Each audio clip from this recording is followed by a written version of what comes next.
Hello everyone, welcome to our channel. चलो, तो आज का जो हमारा टॉपिक है, अभी तक हमने बहुत सारा moment, principle of momentum, inertia के बारे में, मोमेंट ऑफ इनर्शिया के बारे में, सेंटर ऑफ ग्रेविटी, हर एक चीज़ डिटेल में देख ली। अब आज का जो हमारा टॉपिक है ना, वो आज हमारा चैप्टर ख़त्म होने वाला है, तो एक एक करके मैं डिटेल में थोड़ी थोड़ी बातें बताने वाला हूँ। तो आज का सबसे पहला जो हमारा टॉपिक है वो है काइनेमेटिक्स ऑफ रोटेशनल मोशन। चलो पहले हेडिंग लिख देते हैं तो मुझे एक्सप्लेन करने में टाइम मिलेगा। काइनेमेटिक्स ऑफ रोटेशनल, अरे यार, मोशन। क्या है topic? Kinematics of rotational motion. तो अब मेरी बात ध्यान से सुनो। हमने काइनेमेटिक्स ऑफ लीनियर मोशन देखा हुआ है। पहले तो काइनेमेटिक्स यानी क्या, कौन सी ब्रांच? देखो, मैंने ये चैप्टर नहीं पढ़ा है आपको आगे के, तो मुझे नहीं पता। मैंने डायनेमिक्स से स्टार्ट किया था। फिफ्थ चैप्टर, वो लॉ ऑफ मोशन है ना, वो है डायनेमिक्स ऑफ मोशंस, और वो भी लीनियर मोशन। तो काइनेमेटिक्स यानी कि ऐसी कोई ब्रांच जिसके अंदर हमें फोर्स, वर्क डन या फिर मोशंस के पीछे के रीज़न की बात नहीं करनी होती, उसे कहते हैं काइनेमेटिक्स। एंड रीज़न के साथ डिस्कशन होता है, उससे कहते हैं डायनेमिक्स। तो फिर काइनेमेटिक्स के अंदर हमने लीनियर मोशन में उसके काइनेमेटिक्स के मेनली 3 इक्वेशन डिराइव करे थे। वो याद है आपको? कांस्टेंट एक्सेलरेशन वाले इक्वेशन। चलो मैं लिखता हूँ यहाँ पे, जिससे हम डिटेल में और भी अच्छे से बात कर पाए। तो यहाँ पे मैं लिखने वाला हूँ, इससे पहले बाउंड्री कर देते हैं। यहाँ पे लिखने वाला हूँ, फर्स्ट इक्वेशन हमारा था क्या, सबको रिमेंबर है? v is equal to v zero plus a t. Second one जो था वो था x is equal to x zero plus v zero t plus, ये टी है, एक टी है और एक प्लस है, 1/2 ए टी स्क्वेयर। एंड उसी तरीके से जो थर्ड था वो था v square minus v zero square is equal to 2ax, या फिर x माइनस एक्स ज़ीरो, अगर पूरा डिस्प्लेसमेंट दोनों दिखाया हुआ है तो चलो, ये जो मेनली 3 इक्वेशन थे हमारे, v इज इक्वल टू, चलो मैं ये इसे थोड़ा छोटा कर देता हूँ जिससे आपको तीनों इक्वेशन एक साथ दिखे। तो देखो ध्यान से, मेरे तरफ ध्यान देना कि ये जो मेनली 3 इक्वेशन थे, उससे ही हम काइनेमेटिक्स ऑफ लीनियर मोशंस के सारी कंडीशन को प्रूव करने वाली इक्वेशन या फिर सारी कंडीशन को एक्सप्रेस करने वाली इक्वेशन कहते हैं। वाई? बिकॉज देखो, इसके अंदर इनिशियल वेलोसिटी है, इसके अंदर फाइनल वेलोसिटी या फिर कोई भी एक वेलोसिटी की इक्वेशन, वी ज़ीरो यानी इनिशियल, वी यानी कोई भी एक वेलोसिटी। तो इनिशियल वेलोसिटी है, हमारे पास एक और वेलोसिटी है, फिर एक्सेलरेशन है, फिर टाइम है, फिर इनिशियल डिस्प्लेसमेंट, फाइनल डिस्प्लेसमेंट। यानी कि इन तीनों इक्वेशन की मदद से आप काइनेमेटिक्स ऑफ मोशन के हर एक कंडीशन की, हर एक क्वांटिटी को डिराइव कर सकते हो या फिर प्रूफ कर सकते हो। समझ में आ रहा है? कोई भी काइनेमेटिक्स देख रहे हो, काइनेमेटिक्स यानी क्या, फोर्स एंड वर्क डन, उन सब की बातें नहीं करनी है, रीज़न की बात नहीं करनी है। तो विदाउट रीज़न क्या होगा? मोशंस होंगे। मोशंस के अंदर क्या क्या हो सकता है? वेलोसिटी एंड एक्सेलरेशन हो सकता है। उसके लिए क्या क्या चेंज हो सकता है? टाइम एंड डिस्प्लेसमेंट चेंज हो सकता है। तो वो सारी चीज़ों को दिखाने वाले इक्वेशन को ही हम काइनेमेटिक्स ऑफ लीनियर मोशन कहते हैं।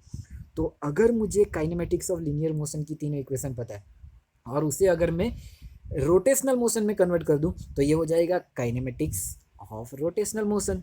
क्लियर हो गया आपको? तो हमें सिर्फ इन 3 इक्वेशन को रोटेशनल मोशन में लिखना है। अभी इन सारी एनालॉजी को हमने देखा हुआ है, इसलिए मैं पहले से फिर से सारी एनालॉजी नहीं लेने वाला, थोड़ी बेसिक बेसिक बातें करते। जैसे अगर वेलोसिटी की बात करूँ, तो वेलोसिटी की इक्वेशन क्या है? v is equal to d x by d t है। तो उसी तरीके से अगर मैं रोटेशनल में बात करूँ, तो वेलोसिटी को ओमेगा से डिनोट करते, डिस्प्लेसमेंट को थीटा से डिनोट करते, तो D theta by d T.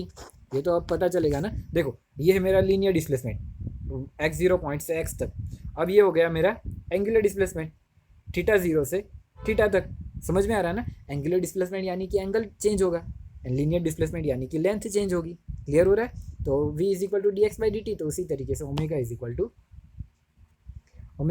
To d theta by d t. Clear हो गया? तो अब इन सारी चीज़ों की मदद से मैं अभी के अभी ये तीनों इक्वेशन को मैं एंगुलर में या फिर रोटेशनल में लिखने वाला हूँ। तो चलो देखते जाओ। आप मुझे बताओ v is equal to v zero plus a t है तो उसकी जगह पे क्या होगा, आप मुझे बताओ। चलो ये हो जाएगा omega is equal to v zero की जगह पे omega zero initial velocity, a यानी कि एसेलरेशन। तो रोटेशनल में एसेलरेशन का है एंगुलर एसेलरेशन, जो भी हमने आगे देखा हुआ है अल्फा। टाइम तो दोनों में सेम होगा, एंगुलर में टाइम चेंज नहीं होगा। तो omega is equal to omega zero plus alpha t. उसी तरीके से एक्स इज इक्वल टू, ये तो इक्वेशन पता है ना सबको, तीनों की तीनों, फिर से दिखाने की जरूरत नहीं। एक्स की जगह पे एंगुलर में क्या होगा, theta is equal to x zero की जगह पे थीटा ज़ीरो, वी ज़ीरो की जगह पे ओमेगा ज़ीरो, टाइम तो वही रहेगा, plus x is equal to x zero plus v zero t plus one half a की जगह पे alpha and t square. Clear हो रहा है आपको। तो theta is equal to theta zero plus omega zero t plus one half alpha t square and the last equation v square, तो उसकी जगह पे omega square, v zero square की जगह पे ओमेगा ज़ीरो स्क्वेयर, टू ए की जगह पे alpha, x minus x zero की जगह पे theta minus theta zero, initial and final angular displacement की सब्सट्रैक्शन डिवीजन कुछ भी कह दो। चलो तो ये जो तीन इक्वेशन है, ध्यान से देखना, ये तीन जो इक्वेशन है, ये तीन इक्वेशन हमें रोटेशनल के डायनेमिक्स को प्रूफ करने में काम लगेंगे। रोटेशनल का कोई भी डायनेमिक्स पकड़ के, सॉरी, रोटेशनल का कोई भी काइनेमेटिक्स पकड़ के चलो, इन तीन इक्वेशन से प्रूव हो सकता है। हमें कुछ भी और करने की ज़रूरत नहीं है। वाई? बिकॉज काइनेमेटिक्स के अंदर फोर्स डिस्प्लेसमेंट की बात होती ही नहीं है, तो हमें इन तीन इक्वेशन से हो जाएगा। चलो अब देखते हैं रोटेशनल का डायनेमिक्स, यानी कि force, work done, power, momentum, उन सारी चीज़ों के साथ में। समझ में आ रहा है ना डायनेमिक्स के अंदर जो मैंने स्टार्ट किया था लॉ ऑफ मोशन से, न्यूटन्स लॉ, उससे पहले इनर्शिया, उसके उसके साथ हमने डिस्कस किया था वो गैलीलियो स्टेटमेंट और वो सारी चीज़ें। चलो तो फिर से एक हेडिंग लिखते हैं हम ब्लैक से। क्या लिखते हैं हेडिंग? अरे जस्ट अ मिनट है, मैं पेज इंक्रीज़ करना रह गया था, तो मुझे अब बॉटम में जाते जाते जाते बहुत सारे पेज इंक्रीज़ करने होंगे। मिस्टेक हो गई, एक सेकेंड ना, जस्ट 1 सेकेंड। आप लोग ऑनलाइन रहे ना?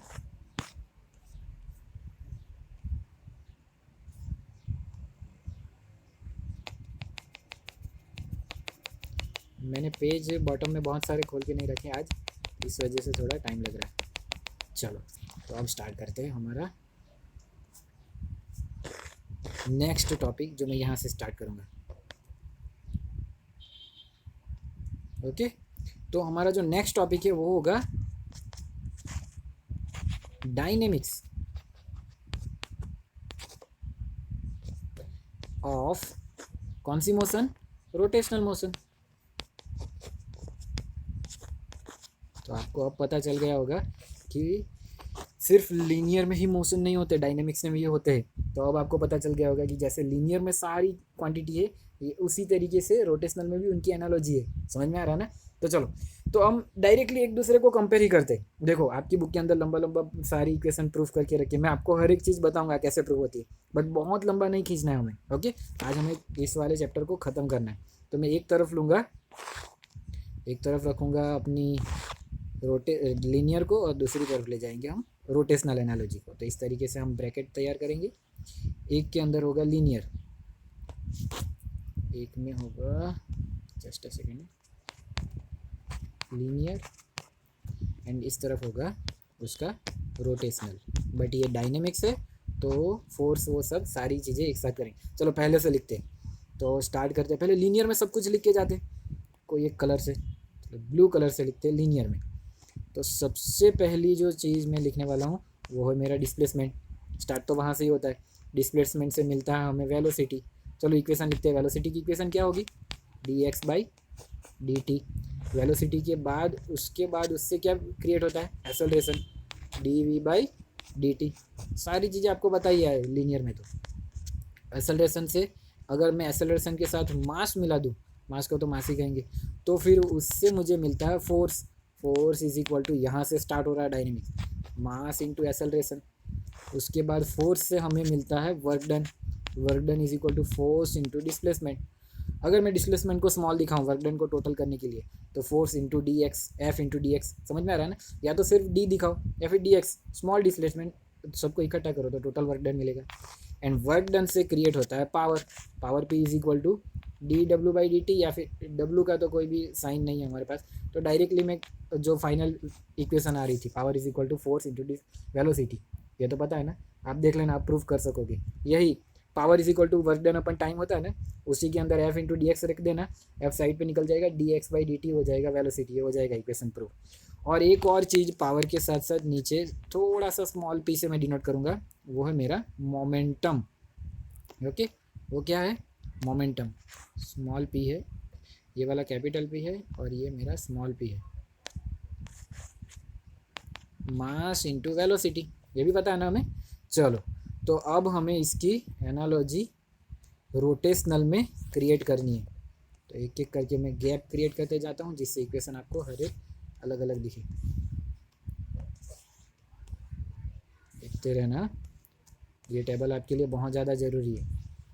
चलो, तो सबसे पहले बात करते हैं हम लोग कौन सा कलर यूज़ करें, रेड, ब्लू हो गया, ऑरेंज यूज़ करते हैं। चलो, तो मुझे बताओ डिस्प्लेसमेंट या फिर डिस्टेंस का रोटेशन क्या होगा? एंगुलर डिस्टेंस, जिसे हम थीटा से डिनोट करते हैं, वेलोसिटी को ओमेगा से डिनोट करते हैं, तो ओमेगा इज इक्वल टू क्या हो जाएगा? एक्स की जगह पे थीटा, तो D theta by d t. Clear? उसी तरीके से एक्सेलरेशन को अल्फा से डिनोट करते हैं, तो D omega by d T. देखो, हम ध्यान से सुनना मेरा वर्ड, ये वर्ड मेरा ध्यान, चलो मास के बारे में बता दूंगा तो आपको अच्छे से। मास की जगह पे हम मोमेंट ऑफ इनर्शिया लिखेंगे। अब मेरा वर्ड ध्यान से सुनना, हम लीनियर एंड रोटेशनल के बीच में कोई रिलेशन प्रूव नहीं कर रहे, हम सिर्फ और सिर्फ लीनियर की एनालॉजी रोटेशनल में लिख रहे। समझ में आ रहा है ना? लीनियर और रोटेशनल के बीच में रिलेशन प्रूव करनी होती तो हमारा v is equal to are omega वाला इक्वेशन आता। क्लियर रखो, समझ में आ रहा है मैं क्या बता रहा हूँ? वो है रिलेशन, और यहाँ पे सिर्फ एनालॉजी प्रूव कर रही है कि जो डायनेमिक्स हमने लीनियर में देख के रखी है वही डायनेमिक्स हम रोटेशनल में देख रहे हैं। तो कंफ्यूजन मत होना, यहाँ पे सिर्फ कंपैरिजन हो रही है कि जो लीनियर में था उसकी एनालॉजी रोटेशनल में क्या है। समझ में आ गया? चलो, तो अब नेक्स्ट देखते हैं। अगर मुझे मास एंड एक्सेलरेशन पता है तो फोर्स की रोटेशनल में एनालॉजी क्या है? टॉर्क। टॉर्क को टॉ से डिनोट करते हैं, तो torque tau is equal to mass की जगह पे क्या होगा? अभी हमने देखा मास की जगह पे आई होगा एंड एक्सेलरेशन की जगह पे अल्फा, तो torque tau is equal to I alpha. अब ये इक्वेशन अभी आपने देखा पहली बार, आगे तो नहीं आया था। टॉर्क और फोर्स के बीच की रिलेशन का इक्वेशन आपने आगे देखा था, torque tau is equal to r cross f, जबकि यहाँ पे आ रहा है torque tau is equal to I alpha. तो फोर्स की जो लीनियर में डायनेमिक्स थी वही हम रोटेशनल में देख रहे, और फोर्स एंड टॉर्क के बीच की रिलेशन वो है रोटेशनल एंड लीनियर के बीच की रिलेशन, क्योंकि हर एक चीज़ जो रोटेट कर रही है उसमें भी लीनियर क्वांटिटी तो यूज़ होती ही है। जैसे अगर कोई ऑब्जेक्ट, मान के चलो कि ये पेन जो है अगर ये रोटेट कर रही है तो इसके अंदर भी हर एक पार्टिकल लीनियर वेलोसिटी से ही सर्कुलर फॉर्म में घूम रहा है, जिससे हम रोटेशनल में कन्वर्ट कर देंगे रिलेशन से v is equal to omega r. अगर मैं इस पेन को इस तरीके से घुमाऊँ तो अभी जो मैं पेन के ऊपर फिंगर से फोर्स प्रोवाइड कर रहा हूँ वो तो लीनियर ही है, बट वो फोर्स कंटिन्यूसली इकट्ठा हो जाएगा, तो फोर्स एंड यहाँ तक का डिस्टेंस से tau is equal to r cross alpha, यानी कि हमें रोटेशनल में उसकी फोर्स मिल जाएगी। क्लियर हो रहा है ना आपको? तो वहाँ पे हमने देखा था रिलेशन, और यहाँ पे हम देख रहे हैं सिर्फ एनालॉजी। ओके, वर्क डन के लिए रोटेशनल में कोई नई साइन नहीं है, वर्क डन का वर्क डन ही रहेगा। तो फोर्स को कहते हैं हम लोग टॉर्क, एंड डी एक्स की जगह पे लिखेंगे डी थीटा, तो डब्ल्यू is equal to tau d theta. Clear हो रहा है? जिस तरीके के यहाँ पे था डब्ल्यू is equal to force into displacement. Power की भी कोई एनालॉजी नहीं है, डायनेमिक्स है ना, समझ में आ रहा है ना? पावर की भी कोई एनालॉजी नहीं है, तो टॉर्क इंटू ओमेगा, टॉ ओमेगा। क्लियर हो रहा है? देखो, टॉर्क की भी हमारे पास आगे दो इक्वेशन है, आई अल्फा। टॉर्क यहाँ से भी क्रिएट हो सकता है, टॉर्क की जगह पे यहाँ पे भी आई अल्फा लिख दो, अल्फा की जगह पे D omega by d T लिख दो, ओमेगा की जगह पे D theta by d T लिख दो। एक के बाद एक कन्वर्ट हो सकते हैं, जो आपकी बुक में बहुत सारा लिख के दिया हुआ, बट मेनली यही है, power is equal to force into velocity. तो यहाँ पे power is equal to force की जगह पे टॉर्क, वेलोसिटी की जगह पे ओमेगा, तो power is equal to tau into omega. Mainly यही है, इसके ऊपर फोकस रखो। ओके, चलो, मोमेंटम। लीनियर मोमेंटम को एंगुलर मोमेंटम की साइन अलग है, कैपिटल एल। चलो, लीनियर को एंगुलर में लिखेंगे तो कैपिटल एल, पी की जगह पे एल हो जाएगा, मास की जगह पे आई, वेलोसिटी की जगह पे ओमेगा, तो L is equal to I omega, जो momentum p is equal to m v था। क्लियर हो गया। नाउ ये हो गई हमारी रोटेशनल में डायनेमिक्स एंड रोटेशनल में काइनेमेटिक्स। अब हम नेक्स्ट जो टॉपिक है ना वो नहीं लेने वाले, बिकॉज वो टॉपिक हमने आगे भी देखा हुआ है। नेक्स्ट टॉपिक है हमारा फिर से angular momentum, L is equal to r cross p, जो हमने फिगर से पढ़ा हुआ था वही सारी चीज़ें एक बार फिर से आ रही है। तो हम एक बार फिर से वही चीज़ें पढ़ने में हमारा टाइम नहीं वेस्ट करने वाले। अगर आपको नहीं समझ में आ रहा है तब भी आपको मैं गारंटी देता हूँ कि जब आप वो क्या कहते हैं हम लोग इल्यूस्ट्रेशन या फिर एग्जाम्पल देखोगे तब समझ में आ जाएगा। और अगर तब भी नहीं समझ में आता है तो मैं फिर से समझाऊंगा, बट अभी हमारे लिए टाइम बहुत ज़्यादा इंपॉर्टेंट है क्योंकि हम थोड़ा लेट हो गए। चलो तो अभी हम इसे कौन से टॉपिक को फिर से लीनियर एंगुलर मोमेंटम वाले टॉपिक को स्किप कर रहे हैं। L is equal to r cross p है। अगर मैं मुझे थोड़ी शॉर्ट में समझाना है तो मैं आपको यहाँ से समझाता हूँ। देखो, अगर ये मेरे पास कोई एक ऑब्जेक्ट है, इसके हर एक कंपोनेंट को यहाँ पे ध्यान से देखो। अगर इस पॉइंट से ये रोटेट कर रहा है तो इसका हर एक पॉइंट रोटेट कर रहा है, तो हर एक पॉइंट के पास वेलोसिटी होगी, तो हर एक पॉइंट के पास लीनियर मोमेंटम होगा। तो लीनियर मोमेंटम इनटू वहाँ तक का distance r cross p L हो जाएगा। वही चीज़ें हम फिगर ड्रॉ करके वो सब एक्सप्लेन कर सकते हैं, बट फिगर फिर से वही इक्वेशन डिराइव होगा, r is equal L is equal to r cross p. तो इसके अंदर हमें टाइम नहीं वेस्ट करना है, हम डायरेक्टली देखते हैं रोलिंग मोशन। अब कंजर्वेशन ऑफ मोमेंटम की बात करें तो जैसे हमने लीनियर में देखा था कंजर्वेशन ऑफ मोमेंटम, वैसा ही है, initial momentum is equal to final momentum, उसमें कुछ भी नहीं है। तो मेनली हमें देखना आज का भाई मेन टॉपिक, आज का मेन टॉपिक तो यही है। कौन सा वाला? रोलिंग मोशन, यही मेन टॉपिक है आज का। ओके चलो, तो अटेंशन पूरा रखना, मैं रोलिंग मोशन में का हेडिंग देने वाला हूँ। अरे ये क्या हो गया?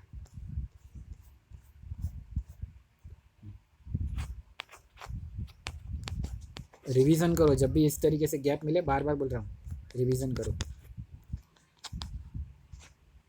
चलो, रोलिंग मोशन।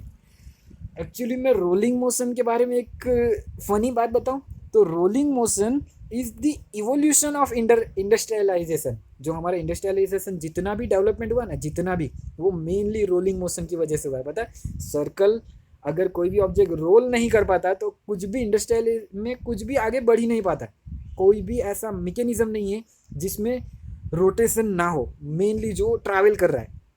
बहुत सारी चीज़ें ऐसी है जो अभी कुछ टू एंड फ्रॉम मोमेंट से भी हो सकता है, बट मेनली जब हमने स्टार्ट किया था इंडस्ट्रियलाइजेशन, तब उस इंडस्ट्री में हर एक मशीन, हर एक पार्ट रोटेशन की वजह से ही आगे बढ़ पाता था या फिर रोटेशन की वजह से ही काम कर पाता था। तो मेनली आज भी आप देखोगे ना, तो हमारी डे टू डे लाइफ में जितनी भी मशीनरी जो भी हम यूज़ करें ना, मोस्टली रोलिंग मोशन में होती है। मोस्टली कुछ सिर्फ रोटेटिंग मोशन में होती है, तो कुछ रोटेटिंग एंड ट्रांसलेशन दोनों होती है। तो यहाँ पे ही क्लियर कर लो, ध्यान से सुना, यहाँ पे ही क्लियर कर लो, रोलिंग मोशन के अंदर दो मोशंस होते हैं, रोटेशन एंड ट्रांसलेशन। तो क्या है रोटेशन, ट्रांसलेशन और रोलिंग, इन तीनों के बीच में डिफरेंस क्या है अच्छे से समझ लेना। देखो, जब कोई बॉडी लीनियरली एक जगह से दूसरी जगह पे मूव करती है तो उसे ट्रांसलेशन मोशन कहते हैं। जब कोई बॉडी खुद अपनी एक्सिस पे फिक्स होके सिर्फ अपनी जगह पे ही घूमती रहती है तो उसे कहते हैं रोटेशनल मोशन। एंड जब कोई बॉडी घूमती भी है एंड आगे भी बढ़ती है, ध्यान से सुनना, खुद की एक्सिस पे घूम भी रही है और साथ में आगे भी बढ़ रही है, तब जाके जो मोशन क्रिएट होते हैं उसे कहते हैं रोलिंग मोशन। जैसे हमारा टायर, व्हील, डिस्क, कुछ भी पकड़ के चलो, वो सारी की सारी चीज़ें रोलिंग मोशन है। फैन रोटेटिंग मोशन है, ध्यान से सुनना, फैन में रोटेटिंग मोशन होते हैं, बट जो गाड़ी आगे बढ़ रही है या फिर किसी ऑब्जेक्ट को या फिर किसी डिस्क को स्लोप पे से गिराओ तो तब जो रोटेशन होगा वो रोलिंग मोशन होगा। क्यों? क्योंकि डिस्क नीचे भी आ रही है एंड रोटेटिंग भी हो रही है। नीचे आ रही है यानी कि ट्रांसलेशन मोशन हो रहा है एंड घूमती हुई आ रही है यानी कि रोटेशन मोशन हो रहा है। तो रोलिंग मोशन के अंदर मैं लिख देता हूँ यहाँ पे, रोलिंग मोशन के अंदर दो मोशंस होते हैं। कौन से? First one is translation motion and the second one is rotational motion. समझ में आ रहा है ना? चलो, तो रोलिंग मोशन को एक फिगर ड्रॉ करके एक बार थोड़ा सा डिटेल में फिर से वैसे हमने बहुत बार देखा हुआ रोलिंग मोशन, एक बार फिर से समझने की कोशिश करते हैं। ये एक मेरे पास कोई एक सर्कुलर ऑब्जेक्ट है, मान के चलो ये ग्राउंड के साथ कनेक्टेड है, ग्राउंड के साथ कनेक्ट होना चाहिए, तभी स्लिप हुए बिना रोटेशन होना चाहिए। ध्यान से सुनना, स्लिप नहीं करना चाहिए। जब कोई ऑब्जेक्ट स्लिप करता है ना, तो तब उसे रोटेशन नहीं हो सकते। ध्यान से सुनो, मान के चलो कि ये मेरे पास एक रोटेटिंग ऑब्जेक्ट है, अभी ये स्क्वायर है पर मान के चलो रोटेटिंग ऑब्जेक्ट है, बट अगर वो इस तरीके से जा रहा है, इस प्लेन के ऊपर अगर इस तरीके से जा रहा है तो वो रोटेशन नहीं हो सकता है। अगर इस तरीके से कंटिन्यू रोटेट हो रहा है तो वो स्लिप नहीं होगा। तो ये हो रहा है वो स्लिप है, और ये हो रहा है वो रोटेशन हो रहा है। तो रोलिंग मोशन में रोटेशन के साथ आगे बढ़ना है। ध्यान से सुनो, स्लिप नहीं होना चाहिए। जब स्लिप हो रहा है तो वो रोलिंग मोशन नहीं है। तो रोलिंग मोशन के अंदर, मेरे वर्ड को ध्यान से सुनो, मैं जो बता रहा हूँ, रोलिंग मोशन के अंदर बॉडी रोटेटिंग एंड आगे बढ़ना है, दोनों होना चाहिए, बट स्लिप नहीं होना चाहिए। अगर मैं इस तरीके से घूमते हुए, देखो मैं घूम भी रहा हूँ फिर भी, ध्यान से देखना, मेरे पास कोई बड़ा सा ऑब्जेक्ट नहीं है जो रोटेट कर सके। ओके, मिल गया। चलो इसे देखो, इसे देखो, अभी ये जो ऑब्जेक्ट है वो सर्कुलर है। अब देखना, मैं इसे इस प्लेन के ऊपर रख देता हूँ। अगर मैं इस प्लेन के ऊपर रखने के बाद इस तरीके से कर रहा हूँ तो ये रोलिंग हो रहा है। क्यों रोलिंग? क्योंकि देखो वो अपनी पोजीशन भी चेंज कर रहा है एंड रोटेटिंग भी हो रहा है। बट अगर मैं इस तरीके से ला रहा हूँ, इस तरीके से कर रहा हूँ, तो ये सिर्फ और सिर्फ ट्रांसलेशन मोशन है, ये रोलिंग मोशन नहीं हो सकते। क्यों? क्योंकि रोलिंग मोशन में स्लिप नहीं होना चाहिए। अगर रोटेट होते हुए स्लिप भी हो रहा है तब भी ये रोलिंग नहीं है। रोटेट होते होते तो जहाँ पे स्लिप हो रहा है वो वहाँ पे रोलिंग नहीं है। तो रोलिंग, रोटेटिंग एंड ट्रांसलेशन, तीनों में डिफरेंस फिर से अच्छे से क्लियर कर लेना, बार बार पीछे जाके देखना मैं क्या बता रहा था। ओके, तो क्या मैं कह रहा था कि रोलिंग के अंदर स्लिप नहीं होना चाहिए, तब जो मोशन होंगे उसे ही रोलिंग मोशन कहते हैं हम लोग। ओके, चलो, तो ये एक फिगर है। इस फिगर के अंदर हम 3 या 4 पॉइंट पकड़ के थे। पहले ग्राउंड वाला पॉइंट, एक ये हमारा, चलो इसे मैं थोड़ा सा जूम कर लेता हूँ, ये हमारा ग्राउंड वाला पॉइंट, फिर ये सेंटर वाला पॉइंट, फिर ये टॉप वाला पॉइंट एंड कोई एक और पॉइंट। चलो हमारे पास इस तरीके के 4 पॉइंट है। तो सबसे पहले बात करते हैं हम लोग ये सेंटर वाले पॉइंट की, क्योंकि सेंटर वाले पॉइंट से हमें ट्रांसलेशन मोशन मिलेंगे। मान के चलो कि इस तरीके से रोटेशन हो रहा है, इस तरीके से रोटेशन हो रहा है, तो ये जो मेरा सेंटर पॉइंट है ना, ये मेरा सेंटर पॉइंट, वो इस तरीके से ही आगे ही बढ़ेगा। सिर्फ पूरा ऑब्जेक्ट रोटेट हो रहा है बट ये फिक्स एक्सिस सेंटर पॉइंट से जा रही है, तो पूरा ऑब्जेक्ट आगे बढ़ रहा है बट ये सेंटर पॉइंट सिर्फ आगे जाएगा। तो ये जो सेंटर पॉइंट है वो ट्रांसलेशन मोशन प्रोवाइड करता है पूरी बॉडी का। तो मान के चलो ये सेंटर पॉइंट जो है ना, वो अभी हमारा सेंटर ऑफ मास है, CM है। तो हमारा सेंटर ऑफ मास एंड हमारा geometric centre C, geometric centre को सिर्फ C से डिनोट करते हैं, और CM यानी कि पूरे बॉडी का सेंटर ऑफ मास। तो अभी हमारा सेंटर ऑफ मास जो है वो हमारे C के ऊपर है। अब जब बॉडी रोलिंग हो रही है, रोटेटिंग नहीं, रोलिंग हो रही है यानी कि आगे जा रही है, तब ये जो मेरा सेंटर वाला पॉइंट है, जियोमेट्रिक सेंटर वाला पॉइंट, वहाँ पे हमारा पूरा सेंटर ऑफ मास यहाँ पे रखा हुआ है और वो एक्सिस सिर्फ आगे बढ़ेगी। यानी कि हम ये कह सकते हैं कि ट्रांसलेशन मोशन जो हो रहे उसकी वेलोसिटी को हम CM से डिनोट कर सकते हैं, ट्रांसलेशन मोशन की वेलोसिटी को VCM। Why? Because translation motion में हमारी बॉडी का सेंटर ऑफ मास आगे बढ़ रहा है, यानी कि पूरी बॉडी एक, ये तो हमें पता है ना, जिस डायरेक्शन में सेंटर ऑफ मास आगे बढ़ेगा उसी डायरेक्शन में हमारी पूरी बॉडी जाएगी। या फिर हमने इस तरीके से देखा था, हमें ऐसा फील होता है कि जैसे सारे पार्टिकल्स की वेलोसिटी सेंटर ऑफ मास की वेलोसिटी में हो, या फिर सारे पार्टिकल का मास सेंटर ऑफ मास में ही हो। तो वही उसी तरीके की मैंने यहाँ पे लिखा हुआ कि पूरी बॉडी के ट्रांसलेशन मोशन की वेलोसिटी VCM होनी चाहिए। अब बात करते हैं किसी और पार्टिकल की, ये वाला पार्टिकल, ये जो पार्टिकल है इसके पास अभी इंस्टेंटेनियसली इस डायरेक्शन में वेलोसिटी होगी, ये वेलोसिटी उसकी खुद के पार्टिकल की वेलोसिटी होगी। तो वो वेलोसिटी की बात होगी कि हर एक पार्टिकल, जितने भी इस तरीके के कोई ना कोई पार्टिकल होंगे, हर एक पार्टिकल के पास खुद की कुछ ना कुछ वेलोसिटी होगी।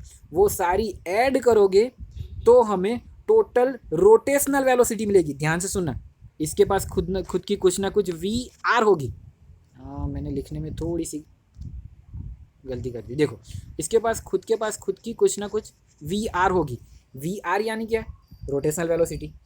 हर एक इंडिविजुअल पार्टिकल के पास खुद की कुछ ना कुछ VR होगी। वो VR इज इक्वल टू क्या होता है? R omega. VR is equal to R omega होता है। इस वाले पॉइंट के तक का डिस्टेंस आर, एंड पूरे बॉडी की एंगुलर वेलोसिटी ओमेगा तो हमें पता ही होनी चाहिए, या फिर अभी ओमेगा है मान के चलते, तो V R is equal to are omega है। अब इंटरेस्टिंगली बात करने वाला हूँ मैं ये बॉटम वाला पॉइंट। क्या हमने आगे भी रोलिंग फ्रिक्शन वाली थियरी में ये देखा था कि ये जो बॉटम पॉइंट होता है वो स्टेडी होता है, रोटेशन के दौरान भी ये बॉटम पॉइंट स्टेडी होना चाहिए। अगर इस वाले बॉटम पॉइंट को या फिर जिस पॉइंट के साथ हमारी सरफेस का कांटेक्ट है वो स्टेडी नहीं है तो कोई भी फ्रिक्शन नहीं है। ये पॉइंट स्टेडी होना चाहिए, जो आगे दूसरे रोटेटिंग पार्ट की वजह से उसके अंदर फ्रिक्शन जनरेट हो रहा है, रोलिंग फ्रिक्शन जनरेट हो रहा है, क्योंकि पॉइंट कांटेक्ट है तो रोलिंग फ्रिक्शन जनरेट हो रहा है। तो ध्यान से सुनना, ये जो हमारा पॉइंट जो सरफेस के साथ कांटेक्ट में, वो पॉइंट स्टेडी होना चाहिए। अब रोलिंग मोशन में हमें इसे ही प्रूव करना है कि ये पॉइंट स्टेडी है। कैसे स्टेडी है मैं प्रूव करता हूँ। देखो, हमें ये तो पता है ना, इस वाले पॉइंट के पास इस डायरेक्शन में रोटेटिंग मोशन होगी। ध्यान से बार बार बता रहा हूँ, रोटेटिंग एंड रोलिंग के बीच में डिफरेंस है। इस वाले पॉइंट के पास रोटेटिंग मोशन एग्जैक्टली देखो, एग्जैक्टली अपोजिट है हमारे सेंटर ऑफ मास के वेलोसिटी से। देखो, सेंटर ऑफ मास की वेलोसिटी जिस डायरेक्शन में, उसके एग्जैक्टली अपोजिट डायरेक्शन में। तो अगर ये पॉइंट की वेलोसिटी ज़ीरो है, अगर ये मेरा पॉइंट स्टेडी है, तो यहाँ तक की रोटेटिंग वेलोसिटी जो भी होगी, रोटेटिंग वेलोसिटी, उससे अगर मैं वी आर से डिनोट करूँ तो मैं V R is equal to capital R into omega लिख सकता हूँ, क्योंकि यहाँ तक तो कैपिटल आर रेडियस हो जाएगी। यहाँ पे देखो, इस वाले ऑब्जेक्ट के लिए मैंने स्मॉल आर लिखा था, बट इस वाले ऑब्जेक्ट के लिए मैंने कैपिटल आर लिखा, क्योंकि ये डिस्क की रेडियस जितनी होगी वही उसका डिस्टेंस होगा, एंड ओमेगा तो सबके लिए फिक्स है। तो इस वाले पॉइंट की V R is equal to are omega है। मैं इक्वेशन डिराइव करने वाला हूँ, ध्यान से देखना, रिलेशन वाली इक्वेशन। अगर बॉटम वाले पॉइंट पे वेलोसिटी एग्जैक्टली अपोजिट है वी सी एम से, तो अगर इस वाले पॉइंट को मुझे ज़ीरो करना है तो मैं ये कह सकता हूँ कि V C M is equal to ये वाली वेलोसिटी, सेंटर ऑफ मास की वेलोसिटी इज इक्वल टू ये वाली वेलोसिटी। अगर दोनों सेम टू सेम हो जाए और दोनों एक दूसरे के अपोजिट है तो बॉटम वाला पॉइंट जीरो होना चाहिए। वैसे भी सेंटर वाला पॉइंट तो जीरो है ही, ये तो हमें पता है ना, उसके पास कोई भी रोटेटिंग वेलोसिटी नहीं है, ये तो हमें पता है ना, वो फिक्स एक्सिस है, यानी कि रोटेटिंग नहीं होगी, सिर्फ आगे बढ़ेगी। तो अगर मैं ये लिखूं तभी ये, ध्यान से देखना मैं लिखने वाला हूँ, अगर मैं ये लिखूं कि V C M is equal to capital R into omega. Capital R into omega क्या था, इस वाले पॉइंट की वेलोसिटी, देखो यहाँ पे देखो, इस वाले पॉइंट की velocity, and V C M क्या था, सेंटर ऑफ मास की वेलोसिटी। अगर दोनों सेम टू सेम हो जाए तभी ये प्रूव हो सकता है कि यहाँ पे जो भी पॉइंट है वो स्टेडी होना चाहिए। अगर वो स्टेडी है तो इसका मीनिंग ये होगा कि इस डायरेक्शन में जो वेलोसिटी और उसके अपोजिट में जो वेलोसिटी वो सेम होनी चाहिए। दो अपोजिट वेलोसिटी का एडिशन करो, सुपरपोजिशन करो, तो आंसर जीरो आएगा, तभी ये पॉइंट की वेलोसिटी जीरो होगी। तो जब ये पॉइंट की वेलोसिटी जीरो है तब हम ये प्रूव कर सकते हैं कि V C M is equal to are omega. क्यों मैंने ये प्रूव किया, अगर V C M is equal to are omega है तो इस वाले पॉइंट पे, टॉप मोस्ट पॉइंट पे, ध्यान से देखो, टॉप मोस्ट पॉइंट की वेलोसिटी कौन सी डायरेक्शन में, इस डायरेक्शन में, तो उस डायरेक्शन में उसकी रोटेटिंग वेलोसिटी कितनी, यहाँ तक की रेडियस आर, तो आर ओमेगा। और दूसरा उसके अंदर ऐड क्या हो जाएगा, सेंटर ऑफ मास की वेलोसिटी। क्यों, क्योंकि दोनों सेम डायरेक्शन में। तो यहाँ पे टॉप मोस्ट पॉइंट पे उसकी पहले खुद की रोटेटिंग वेलोसिटी आर ओमेगा जितनी होगी, सेम वे में जैसे बॉटम मोस्ट में थी उसे वैसे ही जितनी आर ओमेगा ऊपर भी होगी, और दूसरी वी सी एम उसमें ऐड होने की वजह से और दोनों एक ही डायरेक्शन की वजह से total velocity 2 times R omega हो जाएगी। जबकि बॉटम में भी आर ओमेगा मिल रहा था, but V C M and R omega दोनों अपोजिट में था, इसीलिए बॉटम मोस्ट पॉइंट जीरो हो गया और टॉप मोस्ट पॉइंट में 2 टाइम्स हो गई, 2 टाइम्स हो गई आर ओमेगा। क्लियर हो रहा है। तो ये रोटेशनल मोशन की थोड़ी बहुत डिटेलिंग थी, रोलिंग मोशन की थोड़ी बहुत डिटेलिंग थी। फिर से बता रहा हूँ, रोलिंग मोशन में रोटेशनल एंड ट्रांसलेशन दोनों मोशन होते हैं। क्यों, क्योंकि वो ऑब्जेक्ट आगे भी बढ़ रहा होता है एंड रोटेटिंग भी हो रहा होता है। तो रोलिंग मोशन के अंदर एक चीज़ याद रखनी है, जब भी ऑब्जेक्ट स्लिप कर रहा है तब रोलिंग मोशन नहीं हो रहा है। विदाउट स्लिपिंग अगर ऑब्जेक्ट रोटेट कर रहा है तो तभी मोशन, उसी मोशन को रोलिंग मोशन कहते हैं। तो डेफिनेशन जैसे हो गई, without slipping rolling motion, without slipping अगर रोलिंग मोशन हो रहे तब जो मोशन हो रहा है उससे हम रोटेटिंग मोशन कह सकते हैं। विदाउट स्लिपिंग रोटेटिंग मोशन, उससे हम रोलिंग मोशन कह सकते हैं। स्लिप नहीं होना चाहिए बट रोटेशन होना चाहिए, तो जो मोशन हो रहे हैं उसे हम रोलिंग मोशन कहते हैं। मैंने आगे उल्टा बोल दिया था। ओके, चलो, तो अब हमारा इस चैप्टर का लास्ट टॉपिक जो है हमें रोलिंग मोशन में काइनेमेटिक एनर्जी की इक्वेशन डिराइव करना है। क्या डिराइव करना? काइनेमेटिक एनर्जी की इक्वेशन। तो वो देखो मैं कितनी इजीली प्रूव करता हूँ या फिर डिराइव करता हूँ। यहाँ से अब दूसरा हेडिंग, क्या हेडिंग होगा? Kinematic energy of rolling motion. Rolling motion topic चल रहा है तो मैं फिर से रोलिंग मोशन नहीं लिखने वाला हूँ। ओके, तो यहाँ पे देखना मैं लिखता क्या हूँ। Total kinematic energy of rolling object, ये ऑब्जेक्ट रोलिंग कर रहा है ना, उसकी total kinematic energy K is equal to, यहाँ पे लिखता हूँ के रोटेटिंग प्लस के ट्रांसलेशन। अब तो पता चल गया, कोई डाउट?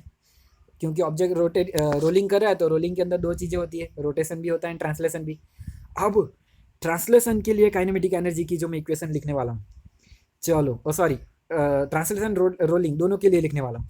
तो आपको काइनेमेटिक एनर्जी की इक्वेशन रोटेटिंग के लिए अगर रिमेंबर आ हो गई या फिर आपको याद आ गया मैंने कहाँ से लिखा, तो बेस्ट है। मैं यहाँ पे के रोटेटिंग इज इक्वल टू लिखने वाला हूँ 1/2 I ओमेगा स्क्वायर। क्या आपको पता चल गया?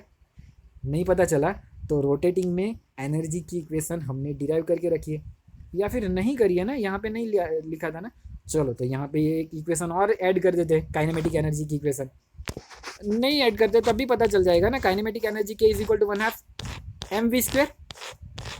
तो m की जगह पे I एंड v की जगह पे ओमेगा, तो 1/2 I omega square plus translation motion में इक्वेशन, यहाँ पे भी 1/2 ट्रांसलेशन मोशन में इक्वेशन, यहाँ पे भी 1/2 mv स्क्वायर ही होगा। तो यहाँ पे देखना मैं लिखने वाला हूँ 1/2 mv/cm स्क्वायर। क्यों? क्योंकि ट्रांसलेशन मोशन में हमने देखा था कि हमारा सेंटर ऑफ मास जिस डायरेक्शन में ट्रैवल कर रहा है, उसी डायरेक्शन में हमारी पूरी बॉडी ट्रैवल कर रही है, यानी कि ट्रांसलेशन मोशन हमारे सेंटर ऑफ मास की वेलोसिटी जैसे ही होंगे। क्लियर हो रहा है ना? तो इसलिए यहाँ पे मैंने इक्वेशन ट्रांसलेशन मोशन में 1/2 mv स्क्वायर नहीं लिखा है, vcm स्क्वायर लिखा है। सेंटर ऑफ मास की वेलोसिटी वही, पूरे बॉडी की ट्रांसलेशन वेलोसिटी। अब मुझे रिलेशन में पूरी इक्वेशन कोई एक टाइप की चाहिए, तो मैं क्या करता हूँ पता है, आई को भी मास में कन्वर्ट करता हूँ और ओमेगा को भी वेलोसिटी में कन्वर्ट करता हूँ। तो पहले इक्वेशन की रिलेशन लिख देते हैं। चलो, आई इज इक्वल टू मास में कन्वर्ट करना है तो एम के स्क्वायर। चलो याद है ना आपको के क्या है? चलो मुझे बताओ के क्या है? रेडियस ऑफ जाइरेशन या फिर गायरेशन, आप जो भी बोलो, यानी कि रेडियस ऑफ जाइरेशन वो क्या है? Distance from the axis of rotation of a mass point. कौन सा पॉइंट? मास पॉइंट, जहाँ पे हमें ये लगे कि हमारा पूरा मास वहाँ पे इकट्ठा हुआ है। देखो यहाँ पे, चलो यहाँ पे मैं फिर से एक बार रोलिंग में दिखा देता हूँ। अगर ये मेरी पूरी तरीके से ये पूरी डिस्क है, अगर वो रोटेशन कर रही है, जो ये मेरी सेंटर ऑफ एक्सिस के ऊपर से अगर रोटेशन हो रहा है, तो यहाँ से अगर वो रोटेशन हो रहा है, तो हमें जब रोटेशन के दौरान हमारा पूरा मास इस तरीके से कोई एक और पेरीफेरी में इकट्ठा हुआ होगा ऐसा लगेगा, तो यहाँ तक के डिस्टेंस को रेडियस ऑफ जाइरेशन कहते हैं, के से डिनोट करते हैं, जो हमने आगे भी देखा था। ओके, तो आई की इक्वेशन हमने देखी थी, एम आर स्क्वायर होता है, फिर हमने चेंज किया था एम के स्क्वायर हो सकता है, क्योंकि ओरिजिनल आर तो हमारी बॉडी की रेडियस है या फिर किसी ऑब्जेक्ट की रेडियस है, बट हमें इनर्शिया यानी कि मोमेंट ऑफ इनर्शिया में तो चाहिए कि कहाँ पे मास है।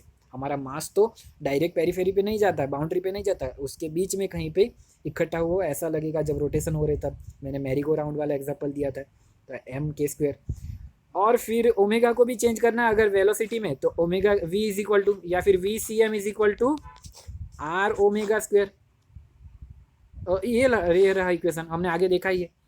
रोलिंग मोशन जब मैं एक्सप्लेन कर रहा था तब मैंने बताया था कि V C M is equal to are omega square हो रहा है। देखो कैसे हो रहा था, क्योंकि जो बॉटम वाला ऑब्जेक्ट था उसकी वेलोसिटी जीरो करनी है, तो रोटेटिंग और velocity and translation velocity same होनी चाहिए, तभी वो जीरो होगा।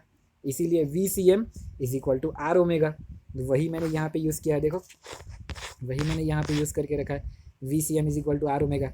तो मैं यहाँ पे आई की वैल्यू एम के स्क्वायर रखूँगा एंड ओमेगा की वैल्यू यहाँ से रखूँगा। देखो ओमेगा इज इक्वल टू हो जाएगा V C M by R, तो वो दोनों वैल्यू और यहाँ पे ये जो है वो तो रहने ही दूंगा 1/2 एम वी स्क्वायर, वो सब रहते हुए टोटल के की इक्वेशन क्या होती है वो नीचे लिखने वाला हूँ। ओके, तो होप सो कि आपको समझ में आए।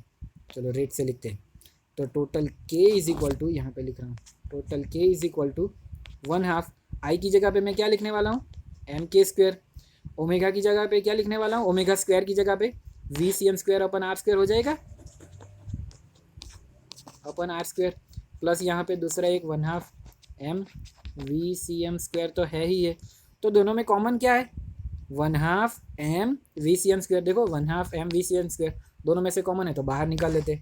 चलो तो फिर total K is equal to 1/2 M we C M square, यहाँ पे रह जाएगा के स्क्वायर अपन आर स्क्वायर, और यहाँ पे कुछ नहीं है तो 1, तो मैं पहले 1 लिखता हूँ, 1 प्लस के स्क्वायर अपन आर स्क्वायर, ये के स्क्वायर अपन आर स्क्वायर पहले लिखो और बाद में 1 लिखो तो कोई प्रॉब्लम नहीं है, ये तो आपकी बुक के अंदर इस तरीके से इक्वेशन लिखी हुई है, इसलिए मैं वैसे ही डिराइव करने की कोशिश कर रहा हूँ।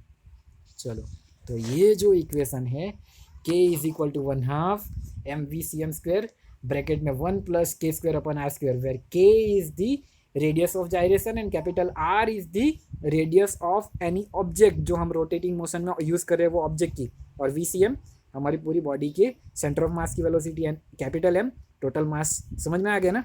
तो ये इक्वेशन है हमारी रोलिंग मोशन के दौरान काइनेमेटिक एनर्जी की इक्वेशन। तो अब इसके पीछे एक इल्यूस्ट्रेशन है, देखो बुक के अंदर, उसके अंदर डिस्क, रिंग एंड सिलेंडर के लिए काइनेमेटिक एनर्जी की इक्वेशन कैसे कैसे चेंज हो रही है वो प्रूफ करके दिया, वो हम इल्यूस्ट्रेशन देखने वाले, बट आप याद रखना ये बेसिक इक्वेशन है, 1/2 M we C M square bracket में 1 प्लस के स्क्वायर अपन आर स्क्वायर। जैसे जैसे ऑब्जेक्ट चेंज हो गए, डिस्क, रिंग, सिलेंडर, कुछ भी जो भी रोटेशन हो रहा है, जो भी रोलिंग हो रहा है, ऑब्जेक्ट चेंज होगा, उस तरीके से इनकी इक्वेशन के अंदर डेटा रखेंगे तो वैल्यू भी डिफरेंट डिफरेंट मिलेगी। आप वो आगे वाला टेबल भी देख लेना जिसके अंदर हमें हर एक ऑब्जेक्ट की हर एक डिफरेंट डिफरेंट रोटेशन से आई दे के रखिए, आई यानी कि मोमेंट ऑफ इनर्शिया दे के रखिए, वो टेबल भी देख लेना एक बार, क्योंकि इल्यूस्ट्रेशन की वो भी बहुत काम लगेगा। सॉरी, चलो तो आज की हमारी ये लेसन ख़त्म करते, मिलते हैं नेक्स्ट वीडियो में। अब नेक्स्ट वीडियो लाइव लेक्चर होगा जिसके अंदर हम या तो इल्यूस्ट्रेशन या फिर एग्जांपल स्टार्ट करेंगे। चलो बाय बाय। और एक और चीज़ मैंने एक टॉपिक स्किप किया है, वो है वो थियरम, पैरेलल एक्सिस वाले theorem, parallel axis and perpendicular axis वाले। क्यों? क्योंकि अभी वो इंक्लूडेड पोर्शन में नहीं है और हमने टाइम थोड़ा ज़्यादा वेस्ट कर दिया है, तो इसलिए अभी स्किप किया। बट जब भी हम मिलेंगे या फिर जब भी रिवीजन करवाएंगे मैं आपको बता दूंगा, बहुत ईजी है, चिंता करने की जरूरत नहीं, कुछ भी हार्ड नहीं है, वो मैं करवा दूंगा आपको। ओके चलो बाय बाय, मिलते हैं नेक्स्ट वीडियो में या फिर लाइव सेशन में। बाय।